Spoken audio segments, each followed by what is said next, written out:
Sali bakunzi ba Magagi Burundi. Uno munsi twatembereye i Magagi ahari bashije gutoboka imbizi. Ku batazi imbizi rero ni amazi aseruka bivanye n'ukuntu imvura iba yaguye ari nyinshi, rero agacaza akamera nk'umugezi. Rero byinshi turaza kuvyumva imbere, ahangira murahabona niho turako turajayo aho yatobokeye. Ni amazi yashobora kumara n'iminsi ngaha akiza ariko arasohoka. Rero turaza kuca tubibona imbere muri iyi video iriko iraza. Mwereke ku gasozi ka Magagi, uzonavyibonera kuri channel ya Magagi, uzohamenyera byinshi cyane. Batazi imitumba iri kure na kure, usumba iyindi mu Burundi. Reka mbayagire, reka mbayagire.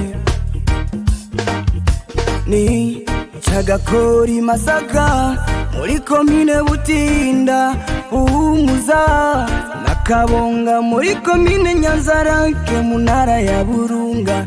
Igishimishije yose iri ku mazi n'ahantu heza, habereye ijisho. Niwagera aho yitwa Chagakori, ugashaka kuruka urasimbira. Rero aya amazi y'imbizi. Amazi y'imbizi no kuvuga amazi agenda ahantu akaboneka mu gihe habaye imvura nyinshi. Rero aya mazi mubona ko ari amazi meza rwose. Ni amazi y'imbizi. Amazi aboneka kenshi, aboneka ahantu hasa no mu isoko, kubera nk'aha turi mu isoko y'imisozi ibiri, umusozi witwa Magagi n'undi wegukira muri Mihigo nyene witwa mu Gakono. Rero ushobora kuba wibaza ati mbega amazi y'imbizi aboneka gute? Amazi y'imbizi mu kuboneka aboneka mu gihe imvura yabaye nyinshi. Umva imvura iraba nyinshi, imaze kuba nyinshi, amazi uko yemfiritsa agashika muri nappe phréatique. Yashitse muri nappe phréatique, hanyuma nappe ikuzura, imaze kuzura rero ikarengana urugero yategezwa kubigerako, agaca adudubiza hejuru, agashobora guseruka hejuru akabona kurengana. Rero ushobora kwibaza ati mbega ayo mazi woyakoresha iki? Abacafuye? Oya, ni amazi meza, woyavoma ukayakoresha ibikorwa byose, ndetse no kuyanwa urayanwa. Twakuze tuyanwa.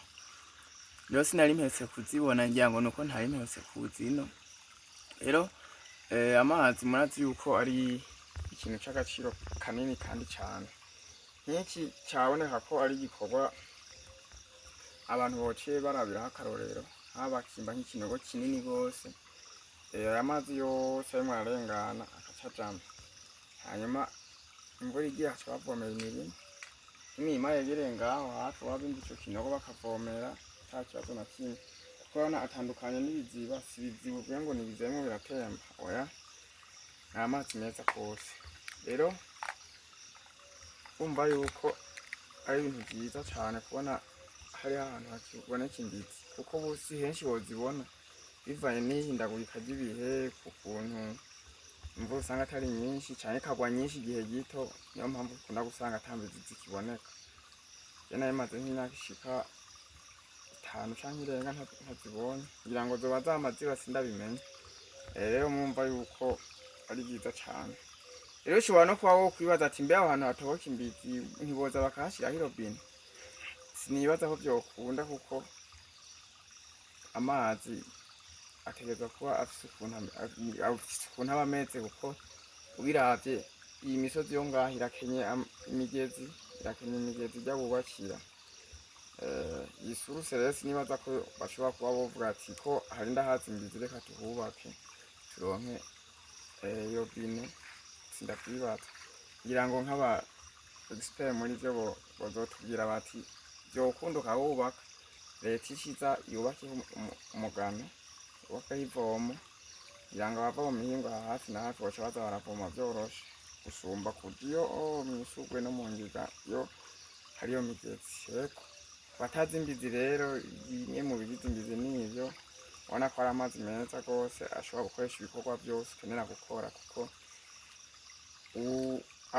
amazi arinze agenda ni ngombwa atembe ahure n'ayandi, kuko amazi ateza guhura n'ayandi.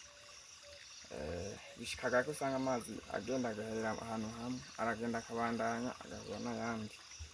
Ciao ciao.